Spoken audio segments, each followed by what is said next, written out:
কিশোরগঞ্জের ঐতিহ্যবাহী পাগলা মসজিদের ১১টি দান বাক্স খোলা হয়েছে। আজ সকাল ৭:৩০টার দিকে খোলা হয় এগুলো। বিস্তারিত জানাচ্ছেন প্রতিনিধি শফিক আদনান। শফিক, আমাদেরকে বিস্তারিত জানাবেন। ৪ মাস ১১ দিন পর কিশোরগঞ্জের ঐতিহ্যবাহী পাগলা মসজিদের যে ১১টি দান বাক্স আছে এগুলো আজকে খোলা হয়েছে। এখানে সকাল ৭:৩০টার দিকে এই সিন্দুকগুলি বা দান বাক্সগুলি খোলা হয়, যে সেখান থেকে মানে সব মিলিয়ে ২৮ বস্তার টাকা পাওয়া গিয়েছে।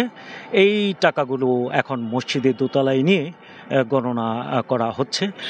আর এই যে টাকা গণনার কার্যক্রম, পুরো কার্যক্রমটি এখানে মনিটরিং বা নেতৃত্ব দিয়েছেন জেলা প্রশাসক ও ওই মসজিদ কমিটির সভাপতি ফৌজিয়া খান। আর এখানে পুলিশ সুপার মোহাম্মদ হাসান চৌধুরী ছিলেন, এডিএম জেসমিন আক্তার ছিলেন।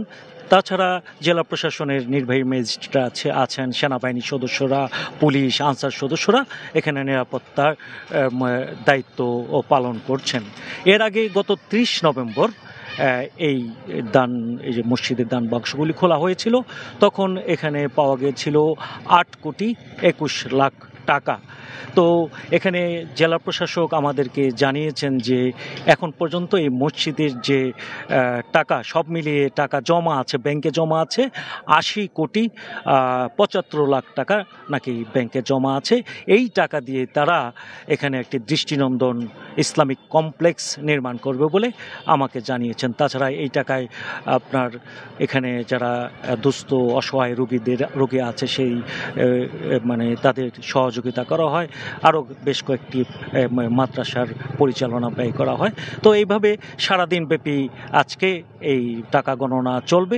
সন্ধ্যায় আমরা জানতে পারবো যে এখানে কত টাকা পাওয়া গিয়েছে। তো এখন টাকা গণনা চলছে, পরবর্তী সময়ে আমরা যে আরও আপডেট আপনাকে জানাতে পারবো।